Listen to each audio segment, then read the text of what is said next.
నమస్తే పిల్లలు. ఈరోజు మనమొక అందమైన మాయా ప్రపంచంలోకి వెళ్లబోతున్నాం. ఈ అద్భుతమైన కథ పేరు ఇషా మరియు మిన్ను కథ. ఇది కేవలం ఒక కథ మాత్రమే కాదు, మనందరికీ ఎంతో ఇష్టమైన ఒక అందమైన స్నేహ ప్రయాణం. ప్రశాంతంగా కూర్చుని ఈ మాయా అడవిని, అక్కడి వింతలను చూస్తూ కథను తెలుసుకుందాం. సిద్ధంగా ఉన్నారా? ఈ మాయా గంట మోగగానే ఏం జరిగిందో తెలుసా? మొదటి భాగం మాయా అడవిలో వింత గంట. సరే, ఇప్పుడు దీనిలోకి వెళ్దాం. ఒకరోజు ఎంతో మంచివాళ్లు, స్నేహంగా ఉండే ఇషా, మిన్ను ఒక అందమైన మాయా అడవిలో ఆడుకుంటూ వెళ్తున్నారు. ఆ అడవిలో చెట్లు పచ్చగా, పూలు రంగురంగులుగా మెరిసిపోతూ చాలా ప్రశాంతంగా అందంగా ఉందన్నమాట. వాళ్లు ఎంతో ఆనందంగా గెంతులేస్తూ ఆడుకుంటున్నారు. వాళ్ళు అలా ఆడుకుంటూ వెళ్తుండగా వాళ్లకు ఒక చిన్న బంగారు గంట కనిపించింది.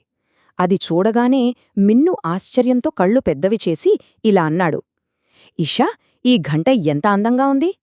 అది నిజంగానే ఒక అద్భుతమైన, ప్రకాశవంతంగా మెరిసిపోయే చిన్న ఘంట. అప్పుడు అద్భుతం జరిగింది. ఇషా ఆ గంటను పట్టుకొని మెల్లగా మోగించింది. టింగ్ టింగ్. ఆ శబ్దం రాగానే ఆకాశం నుంచి చిన్న చిన్న వెలుగులు నక్షత్రాల్లాగా కిందకు కురిశాయి. ఆ అద్భుతమైన దృశ్యాన్ని వాళ్ళలా ఆశ్చర్యంగా చూస్తూ ఉండిపోయారు. రెండవ భాగం ఏడుస్తున్న బుజ్జి కుందేలు. ఆ వెలుగుల వెనుకనుంచి ఒక చిన్న కుందేలు ఏడుస్తూ బయటకు వచ్చింది. పాపం ఆ బుజ్జి కుందేలు చాలా భయపడిపోయి ఉంది. కళ్లలో నీళ్లతో వణుకుతూ ఉంది. దాన్ని చూడగానే మన ఇషాకుకు, మిన్నుకు ఎంతో జాలివేసింది. ఇషా చాలా ప్రేమగా దగ్గరకు వెళ్ళి, ఏమైంది అని అడిగింది. అప్పుడా కుందేలు చాలా బాధగా ఏడుస్తూ ఇలా చెప్పింది, నేను మా అమ్మను మిస్ అయ్యాను, దారి తప్పిపోయాను. ఆ మాటలు వినగానే మనక్కూడా చాలా బాధగా అనిపిస్తుంది కదూ.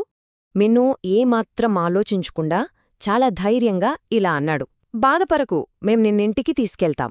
ఇషా, మిన్ను ఎంత మంచి స్నేహితులో, ఇతరుల కష్టాన్ని చూసి ఎలా సాయం చెయ్యాలి అనుకున్నారో ఇక్కడ మనకు అర్థమవుతుంది.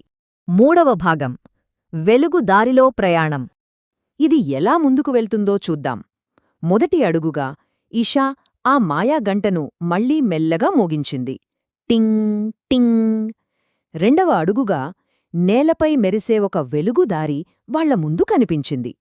మూడవది, ఆ దారిగుండా నడిచి వాళ్లు ఆ కుందేలును సురక్షితంగా ఇంటికి చేర్చారు. ఒక్కసారి ఊహించుకుందాం. ఇషా, మిన్ను, ఆ బుజ్జి కుందేలు ఆ మెరిసే వెలుగుదారిలో నడుచుకుంటూ వెళ్తున్నారు. ఆ దారి మిణుగురు పురుగుల్లా మెరిసిపోతోంది. కుందేలుకి ఇప్పుడు భయం పోయింది. ఎందుకంటే దానికి ఇషా, మిన్నులాంటి మంచి స్నేహితులు తోడుగా ఉన్నారు కదా. కొద్దిసేపటికి వాళ్లకు కుందేలు అమ్మ కనిపించింది. అమ్మను చూడగానే ఆ బుజ్జి కుందేలు ఎంతో ఆనందంగా పరిగెత్తుకుంటూ వెళ్లి అమ్మను హత్తుకుంది. అప్పుడు ఆ అమ్మ కుందేలు కళ్లలో నీళ్లతో ఎంతో సంతోషంగా ఇలా చెప్పింది, ధన్యవాదాలు పిల్లలు, మీరు చాలా మంచివారు.